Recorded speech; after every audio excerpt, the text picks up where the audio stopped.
Hello guys, so in today's video I'm trying to beat the Game Freak trainer in Pokémon White 2, only with my level 70 Scizor. There are two Game Freak trainers, but for today I'm trying to beat the Hiker one with the normal type Pokémon. I know that the footage has not the best quality and I only filmed it from my Nintendo, but I don't know how to record the screen of my Nintendo on my PC. But I still wanted to make this video. I hope you don't mind too much, and if you happen to know a solution to my problem, please let me know. So let's start with the video. This is my Scizor. I traded it off my Japanese hard gold version because you can't get Scizor otherwise in this game, unless you're cheating, but I don't like to do that. The stats are pretty decent for the fact that I didn't EV train it, but I'm far from being an expert. The attacks I will use are Scizors, Iron Head, Sword Stance and Iron Defense. Sword Stance will be the key attack that will make this challenge even possible, I think. My plan is to set up my Scizor in the first few rounds and then rush through with my stab attacks. I gave it the item left over for this fight, so let's see how it goes. The trainer starts off with a Clefable. It's perfect to set up on, because the only attacks I need to worry about is Metronome. It's just a random move every time, but if it's happened to be a strong fire attack, I'm basically dead. Clefable can't really deal too much damage otherwise, because every other attack it has is not very effective against my Scizor. So I just set up my 3 Sword Stance and 3 Iron Defense and sweep it. Next up is Licky Licky. This is my biggest problem by far.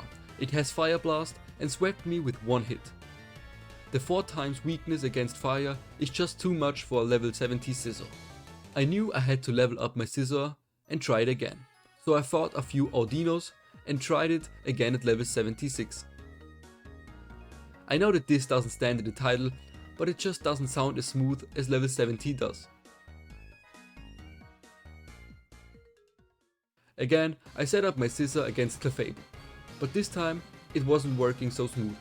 Clefable dealt a lot of damage and I knew that I wouldn't be lasting long if I don't one-hit KO the next enemies. With my 3 Sword Stance and Iron Defenses set up, the real fight could begin now. So I finished Clefable off with an Scizor and it was a crit. My HP were really low, so I knew I had to outspeed it and one-hit kill it. I used Iron Head for the chance to flinch the enemy, but I KO'd Licky Licky anyways, so no problem. Next up was Wigglytuff. I used Iron Head again and defeated it with one single hit. Next up was Azumarill. I used Iron Head again, knowing it wasn't very effective. But I wanted to go for the flinch, but it didn't work. The better choice would have been Scizors. But Azumarill only used Bulldoze, which did barely any damage. The trainer used a full heal and I just KO'd it with Scizor. Next up was Snorlax, the strongest Pokémon from this trainer.